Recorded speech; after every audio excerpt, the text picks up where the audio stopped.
So we've had our opening remarks, we've taken the official photo, proceedings have begun. We'll dig in a lot more over the coming sessions around some of the financing solutions and innovations that countries around the room and beyond are driving forwards. But first, we will dwell a little bit on the financing context, on the challenges, the opportunities that countries are facing now and over the years to come as we look ahead to the FFD4 outcome. And to talk us through that, we have a very distinguished panel. And it's my pleasure now to welcome our moderator, Maria del Carmen Sacasa, who is the Deputy Director from UNDP for the Bureau of Latin America and the Caribbean, to welcome our panel. Over to you, Maria.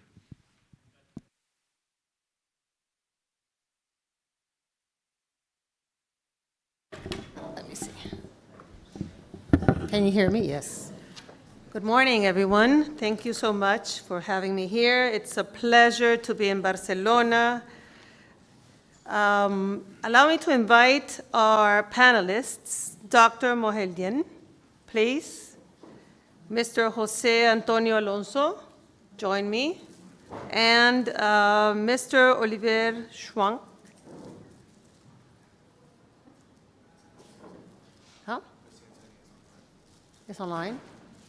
Can he hear us? Is he connected? Yes, fantastic, fantastic.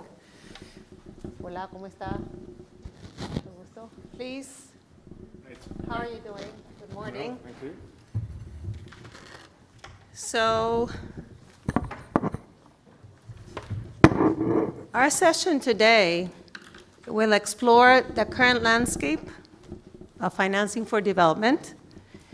It will also identify what are the key opportunities and challenges we have. And finally, we're going to try to address the financing gaps and fostering innovation. As we have heard before, the Agenda 2030 is absolutely off track. And we're nearly with 6 million people projected to remain in extreme poverty for the 2030, which is not minor. The gaps, as the Secretary of State mentioned before, are trillions of dollars annually in financial terms, particularly in developing countries. And the INFF can play a significant role in helping these countries deliver the financing for development agenda. So allow me to introduce our panelists. Mr. Moheldian, please tell me if I'm pronouncing right your This is perfect. Thank you so much. Thank you so Best much. pronunciation in this part of the world. Yeah. Fantastic. Which is the UN Climate Change High-Level Champion for Egypt and the Executive Director at the INFF, and has been over 30 years working with finance and development, and he has held roles as Egypt's Minister of Investment and the World Bank's Senior Vice President for the 2030 Agenda. He is a recognized leader in linking sustainable development financing with climate action. On the other hand, Mr. Jose Antonio Alonso is a member of the Commission of Experts on Financing for Development. He was a member of the Spanish cabinet from 2004 to 2008, and he has been a jurist of a judge, magistrate, criminal court, and before his political career, he has been an academic in the University of León. And last but not least, Oliver Schwank, Chief Policy Analyst and Development Branch of DESA. Oliver has been, prior to his current role, he has held positions in the Secretariat of the UN and has been critical in the writing team of the World Economic and Social publications, which are flagships within our organization and worldwide, and he has a PhD in economics. Having said that, we have approximately 10 minutes, right, for each one. And the first panelist, Mr. Moheldian, will address, with his experience, the following topics.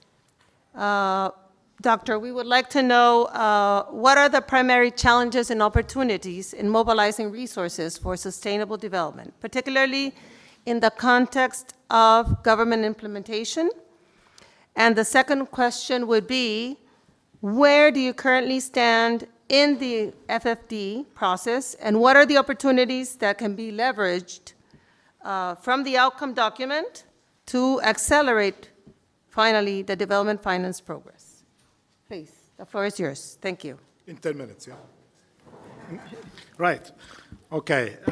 Thank you so much. It's Excellencies, ladies and gentlemen, it's a great pleasure to be here in Barcelona and to discuss this important topic. And perhaps toward the end of my intervention, you know why I chose to be here, not in Davos.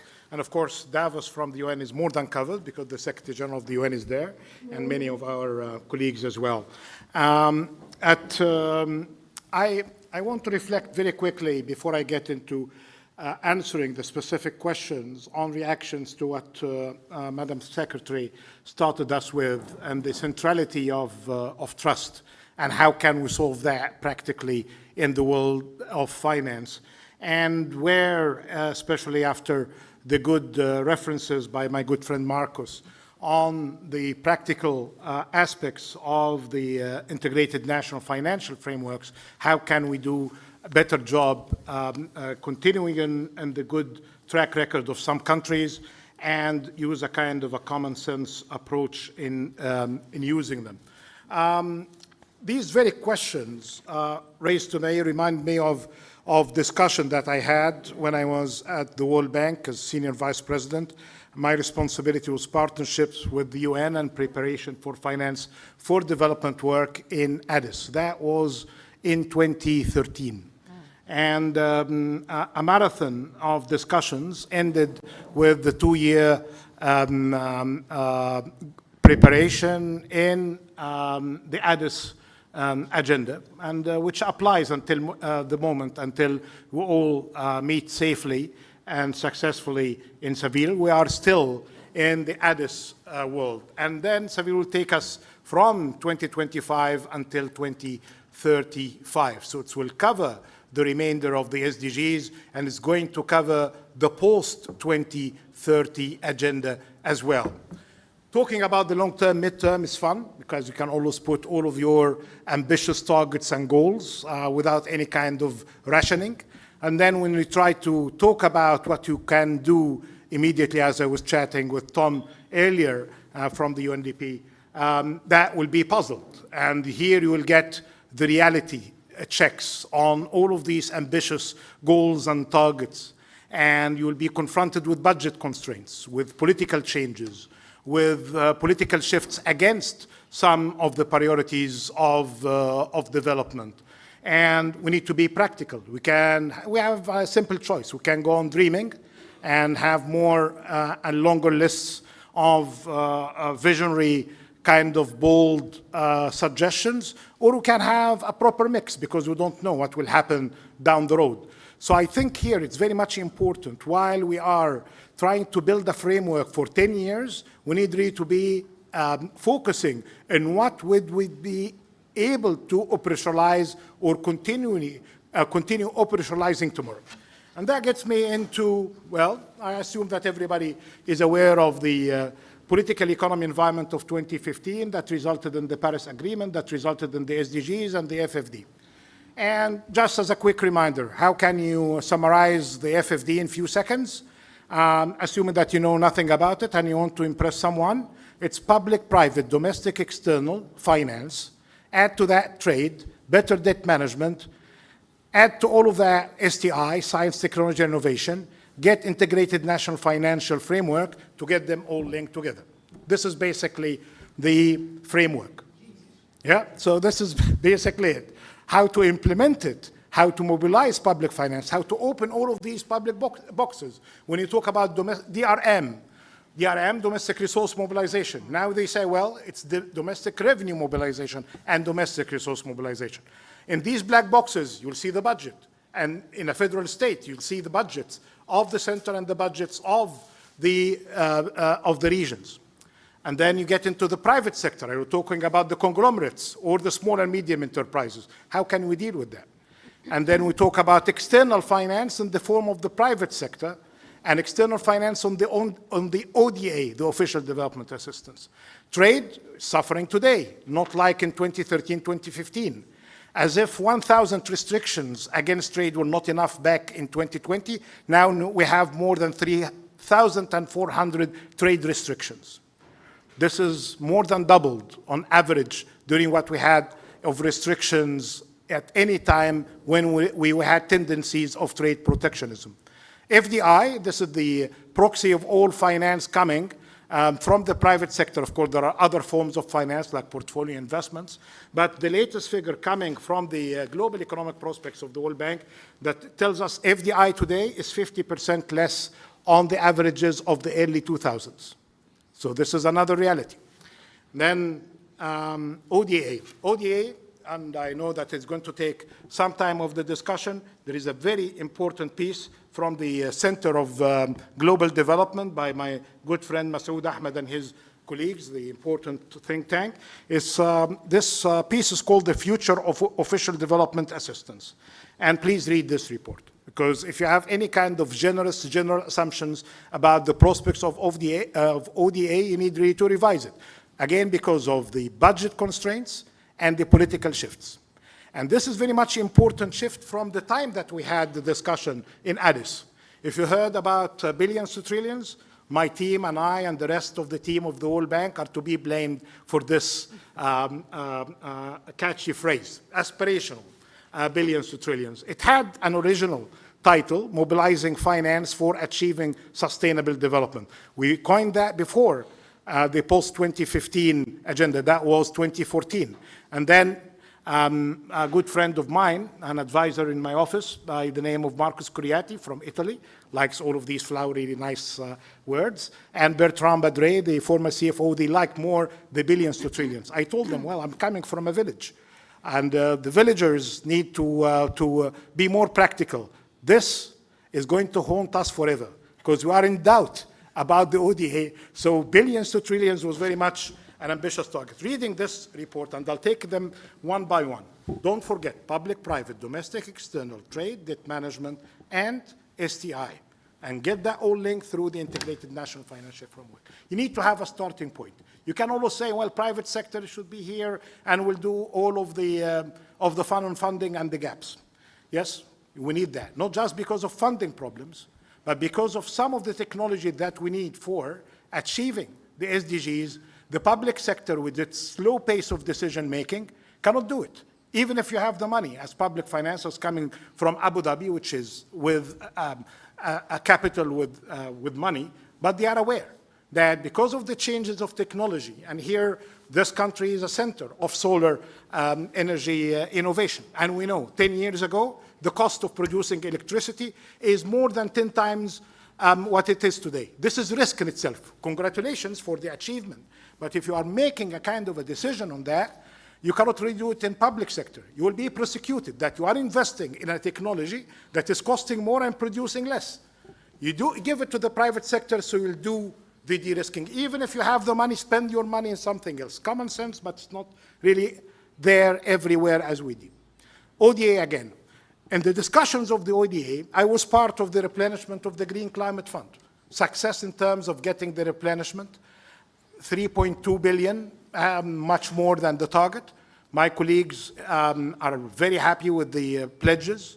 But again, the Secretary General then told me, well, we hope, and he is a man of wisdom. He said, well, we hope that these pledges are not of the shady type. I said, well, at my level, I can get you pledges. At your level, get them on the black and white side. And we know that some of these pledges are not going to be fulfilled because of political constraints. And we saw one of them just a couple of days ago. So again, ODA, ODA, ODA. So can we assume that ODA is going to be flowing? Because that was a center. This is a kind of a central shift when we talk about Addis and Seville. Addis, billions to trillions. The billions of ODA is going to be leveraging the private sector. Now, ODA itself in doubt in some of its segments. For good reasons, for bad reasons, but let's face realities. We hope that the world by 2035 is going to be better, but today's world is not. If you are following IDA replenishment, some colleagues from the World Bank celebrated the figures, but in real terms it's less. In terms of ambitious, it's less. It is less. In terms of gaps widening, it's less than what we need. It's good that they managed to do that, but again, we need more. So what the Center for Global Development is telling us, and this is related to the issue of trust that the Secretary mentioned, you can go beyond ODA, and I saw one of your publications about beyond ODA, and there are some good work by Gates Foundation on going into innovation and getting more in the private sector involvement and all of these blended finance. But you need ODA to do that. A second approach, you separate the global public goods like health, climate, from the country engagement on poverty alleviation. So this will be part of the ODA, and there is another part of the ODA.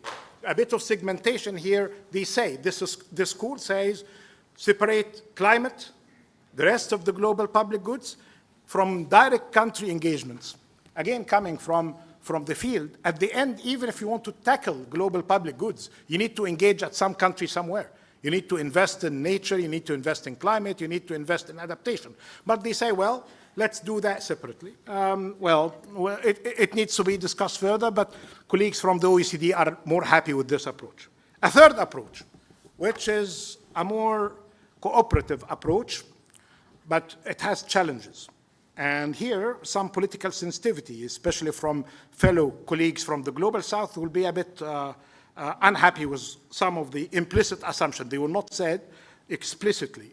But that kind of collaborative, cooperative approach that everybody, the poor and the rich, and those who are in the middle, are going to be contributing to a pool. It's a kind of a cooperative model. And then you can apply the CBDR, the common but differentiated responsibility, based on what you are going to be contributing, based on what you can afford, and then you can take more. But this is a kind of a cooperative model that will have lots of challenges in the implementation. Happy to discuss that more, but I cannot really see the old way of doing the CBDR and the old way of, well, demand what we like to have and then get the flows of funds to the direction that you want it to be. Okay, then another thing that we need to expect from this approach, and that's why if you ask Marcus how much is the gap, and you ask me, we'll come with different figures unless we both go to the DESA report, tell you it's 4 trillion. But we know that there are 5 trillion here, 7 trillion there. Why? Because we're not doing the right thing in the integrated national financial framework, and we're not aggregating. It's not a bottom-up approach. It's a kind of a guesstimate of what the world needs. A better approach, go local, nationalize the local by aggregating, go regional if needed, but in this case, you will have little gaps in the funding. Then you go even further by saying, let's do something different than in this new world of Seville.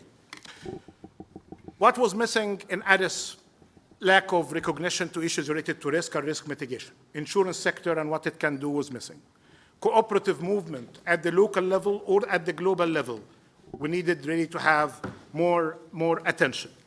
And then if these are basically the kind of assumption that we're not in the world of Addis, I love Addis, but it's not the world of Addis agenda for action. It's a different world with different political economy dynamics with more gaps.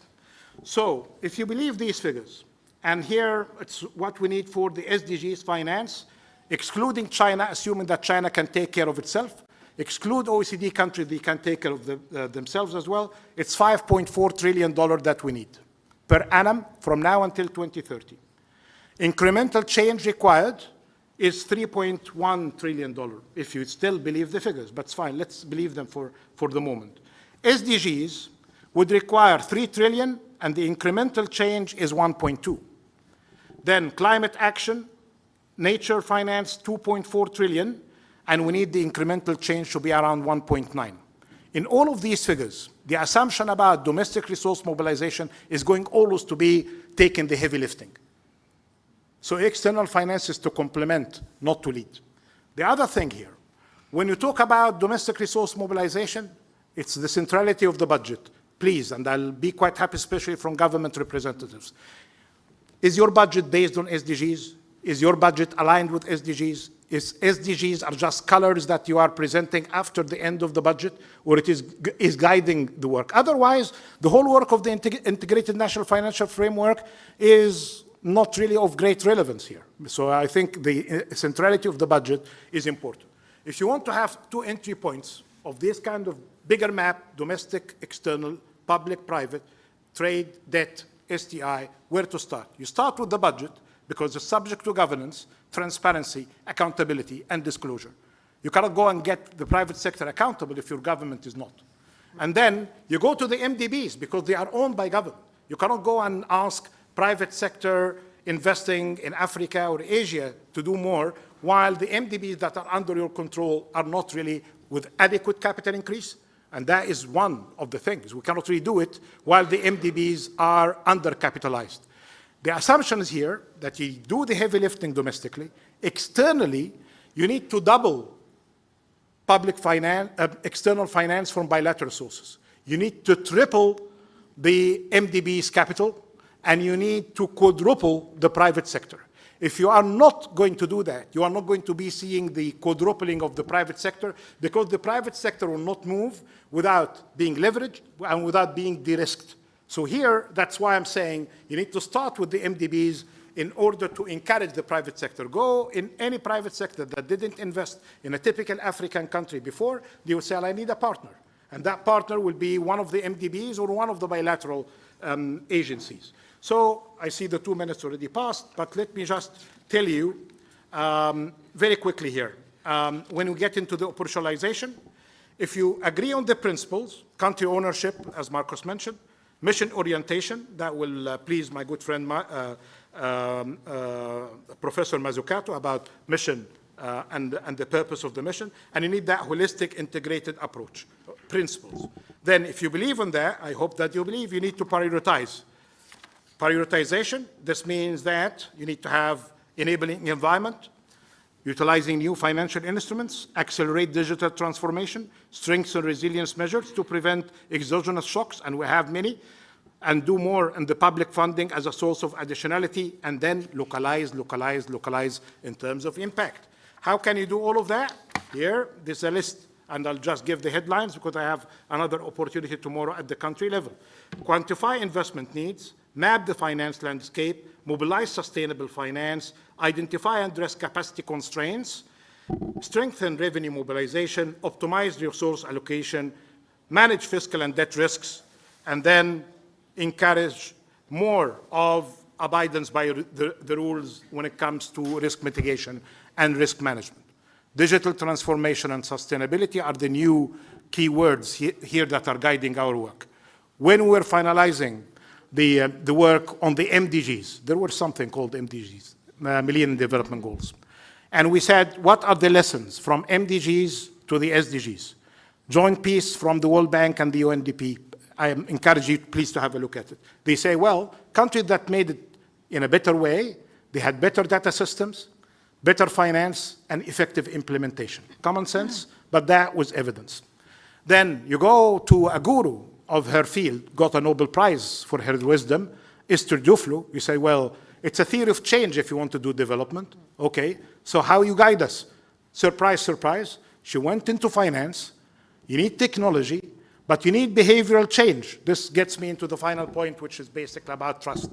If you have trust, congratulations. You can really just do it, shake of hands. If you don't have trust, you need to do more on risk mitigation. In the build-up of the system, from the local level in cooperatives to the global level on cooperatives as well, but in a different model of ODA. And you need all of that to be integrated nicely in integrated national financial framework. And I have the case of Egypt that started in 2021. It was finished in 2023 after Nigeria. But this is the kind of competition that we like to see in Africa and beyond. Thank you so much. Thank you so much. Thank you so much. Fascinating. Thank you.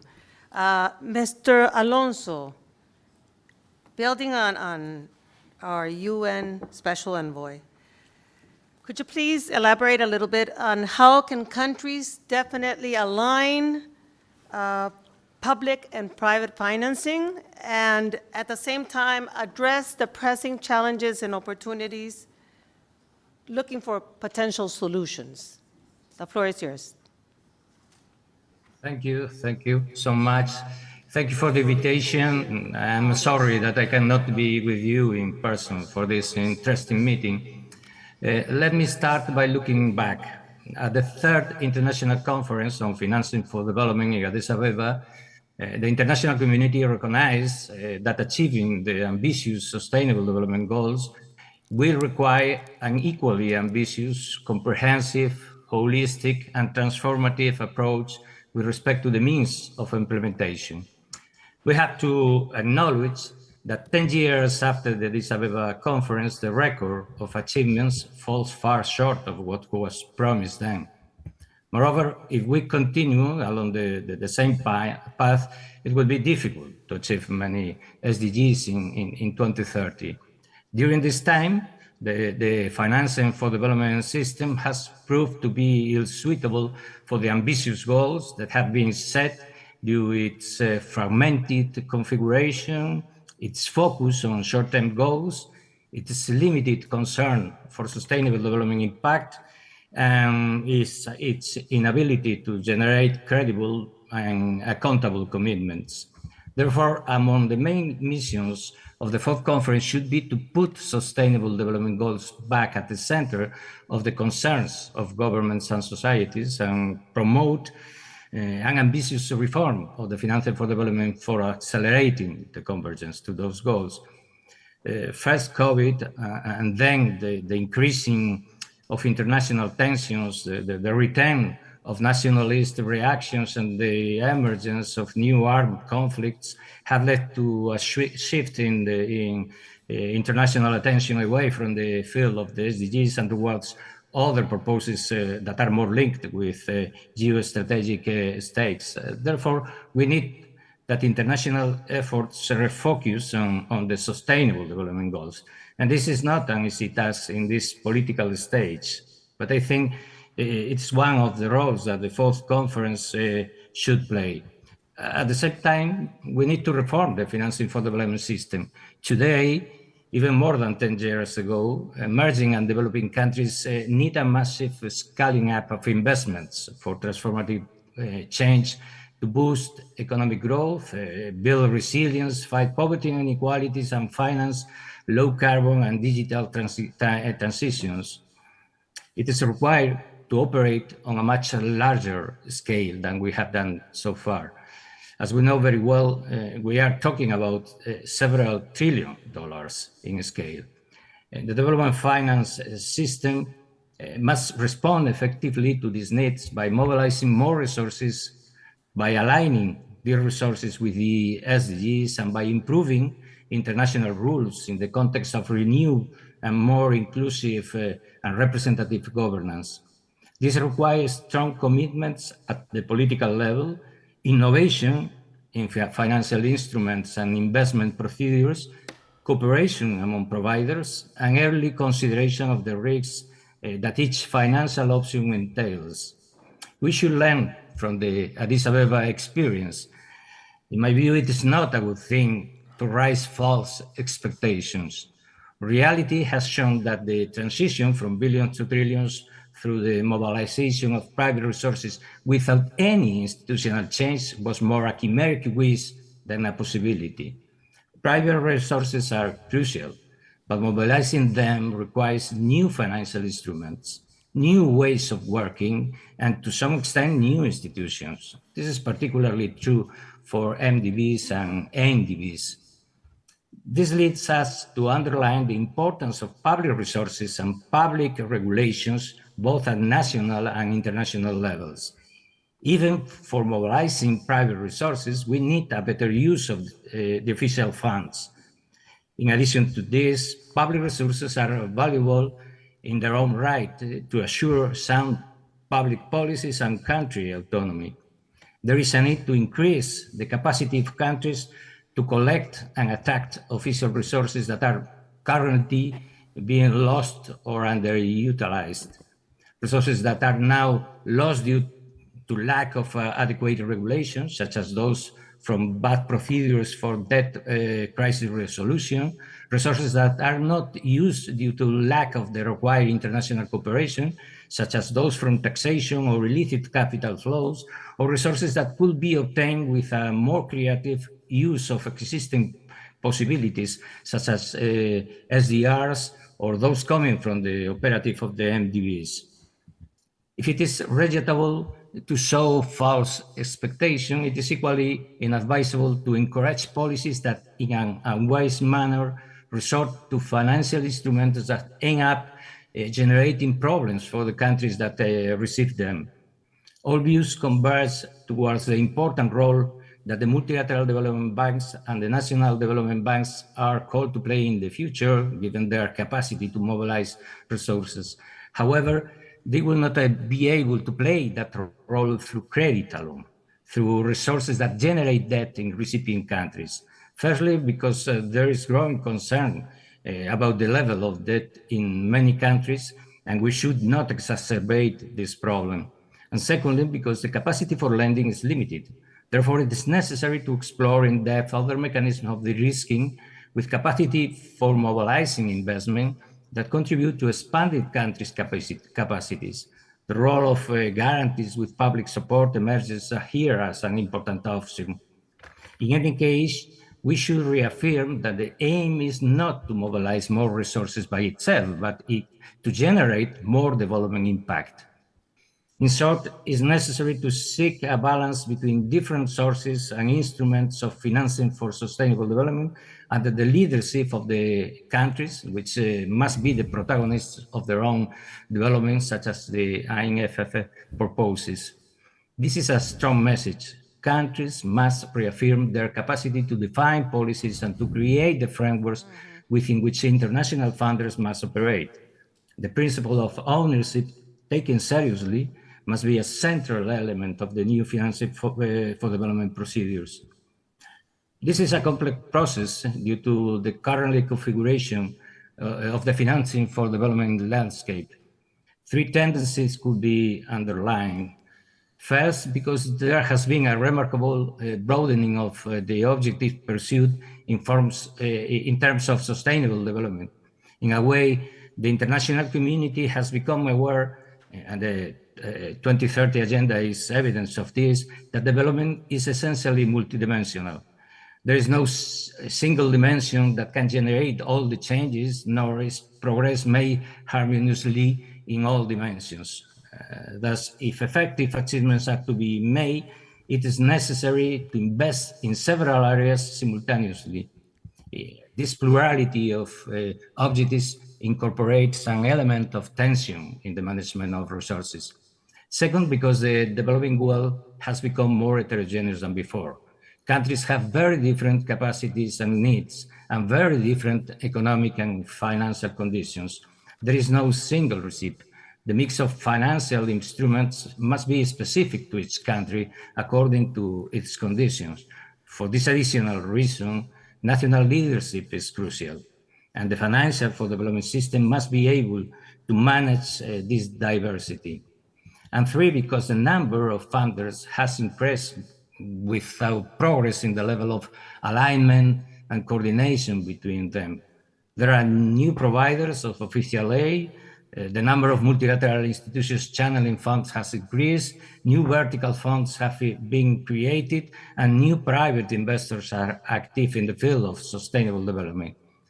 The existence of more actors and funders may be positive, but without progress in coordination, this process increases transaction cost and makes it more difficult for countries to coordinate their international financing. For this reason, it's important that funding providers operate through country-led funding strategies, through mission-driven platforms with long-term perspectives, and with bilateral and multilateral technical and financial support. A final message.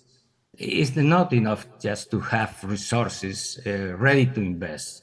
It is also necessary to have transformative projects solidly formulated, which can then be financed. In order to have this pipeline, of project, it's necessary to strengthen the technical capacity of the countries. And this requires the availability of non-reimbursable resources for technical assistance to the countries. In the case of the low-income countries, but also in many middle-income countries, this is a task, among others, that official aid has to do under recipient countries' leadership. Thank you very much. Thank you so much. Thank you. So, Oliver. Looking ahead to Seville, what role can the INFF play, understanding that we're in a landscape that changes constantly, and that what we set at the beginning as the targets that we were going to address might be different considering what we have discussed. The floor is yours. Great. Thank you so much, Maria, and good morning, colleagues. Great pleasure to be here. I think we are now at a point where we can think about how INFFs could be taken forward in Seville, given that there's a zero draft of the outcome document now out, so which reflects discussions that have been ongoing for at least a year, if not more. And I think it's a good point to reflect on how we can take forward INFFs in this new emerging global financing framework. Let me start maybe by giving a bit of a sense from my perspective of what the current draft of the outcome document says, and then how INFFs could fit into this. Noting, of course, that this is an ongoing process, and we will have to see in the coming months how that document evolves. But when you look at the zero draft, I think it starts with a very clear recognition that we are in a sustainable development crisis, that the SDGs are far off track, and that financing challenges are at the heart of this crisis, that we have widening financing divides between countries, high costs of capital, rising debt service burdens that prevent countries from investing in the transitions that we would need to achieve the SDGs. So that's, in a way, the motivation to embark on developing this renewed global financing framework. When you then look at what would be the actions to take to overcome this sustainable development crisis, there's first a very explicit call for an investment push, for a sustainable development investment push, mobilizing financing from all sources to enable countries to rapidly scale up investments in these transformations. So there's actions, commitments around scaling up the financing of public development banks, starting with the MDB system, but also strengthening the role of national development banks. There's commitments around strengthening other sources of concessional finance and making sure that more aid arrives at the country level and supports nationally determined priorities. There's efforts to systematically provide support to the many countries that are right now faced with limited fiscal space because of the very high debt service burdens. So, finding ways to help them bring down their cost of borrowing, to create additional fiscal space through a range of financial instruments. And, that's the international support side. There are also equally ambitious actions to help countries mobilize more resources domestically. For example, targeted support to countries that want to raise their revenue to GDP, their tax to GDP ratios to 15% or more, which is often seen as a flaw that you need to put in place effective institutions and progress nationally. So that's the investment push on the quantity side. I think it goes hand in hand with a commitment to also strengthen the quality of financing. In a way, I think it's a nod to this idea of mission-driven approaches. It's not as explicit, because that's difficult to reflect in an intergovernmentally negotiated document, but I think it's very strongly there, this idea that we need to align all financing with our common purpose, a mission, the Sustainable Development Goals. And there are many actions in there to strengthen that focus on impact. starting from better measuring impact in more consistent ways across different providers, from the MDBs to blended finance operations, to focus blended finance on impact rather than quantities, to move away from leverage ratios to impact, and also to align policy regulatory frameworks, credit ratings, assessment of financial sectors towards assessing sustainable development impact. So you find many quite detailed actions that speak to this need to shift the conversation towards sustainable development impact. One other example that I like is the idea that when we talk about enabling environments for private investment, we really need to evolve this concept to think about enabling environments for sustainable development investment. That's a pretty innocent phrase that I think one can easily oversee when you read the document, but I think it has quite profound implications on how we think of enabling environments nationally. That means enabling environments would include things like pricing externalities systematically, because only if we do that at the policy regulatory side will we enable private sector investments that are truly aligned with those transformations. So there's the focus on investment quantity and quality. To sustain that, of course, you also need the architecture change. Yep. That's a mandate of the conference to look at financial architecture reform, and I think it's reflected also in many of the commitments that come from member states' initial submissions over the last year. To make that architecture better suited to a more crisis-prone world, that means, for example, strengthening the financial safety net, reforming the debt architecture so that we can better support countries that are exposed to more frequent and more severe shocks and crises. Mm-hmm. It also means making that architecture more inclusive, so strengthening the voice and representation of developing countries. And that's probably the most difficult issue, but I think it's necessary to tackle it. It also means rethinking the balance between multilateral and rules-based approaches and the policy space that countries need to achieve these transformations. That's a very difficult topic because right now we can see that in the trade space, countries are just taking that space. We see trade restrictions rising. But if that's not done within a multilateral rules-based approach, then we are moving towards a world where the strongest just can do this, and it will really come at the expense of developing countries' prospects to integrate into the world economy. So we need to rethink these multilateral approaches to save multilateral approaches in a way. It's a very tricky balance to strike, but there are some efforts, I think, in this document that aim to get towards that world. Now, in all this, what roles can the integrated financing frameworks play?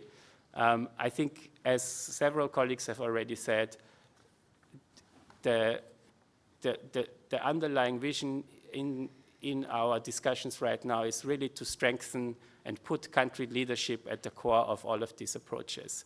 And that means, for example, that integrated financing frameworks are mentioned explicitly throughout the document, which is good, but I don't think it's the most important thing. I think it's really that many of the actions reflect this vision that we need to put country leadership, country ownership at the core of all of our actions. For example, that means when you think about development cooperation, that we need to rethink the architecture of how we provide support, how we coordinate it, starting with country-led strategies and plans, and making sure that all support by all actors, from the bilaterals to the MDBs to other providers, is aligned with those national priorities. I think another way in which it comes out quite strongly is if we put the onus on countries to take the lead, we also need to provide them with capacity support to do this. And we actually did a count at one point now. There are many, many asks for specific technical assistance and capacity support to help countries take the lead on all these financing actions. And I think that came organically from requests from member states. And it shows that countries are willing to take this on, but we need to provide them with the technical assistance and support. And again, I think INFFs are well placed to help coordinate that, to match the support and the offer that is out there from different suppliers with that increasing demand at the country level. And then a final point that's dear to our heart in DESA is I think INFFs also have a big potential to strengthen the follow-up and implementation of the financing agreements. ADIS didn't come with an instruction manual, right? So many countries in the beginning came also to the discussions in New York and asked, what do we do with these 130 paragraphs? It's all well and good to say we need to mobilize from all sources, but there wasn't really any guidance on how to do it. That was part of the original motivation to work on this concept of integrated financing frameworks. But I think we have an opportunity now to strengthen that further. And there are ideas in the document now, and I hope we can take them forward and develop them together to further strengthen them, to ensure that country-level progress is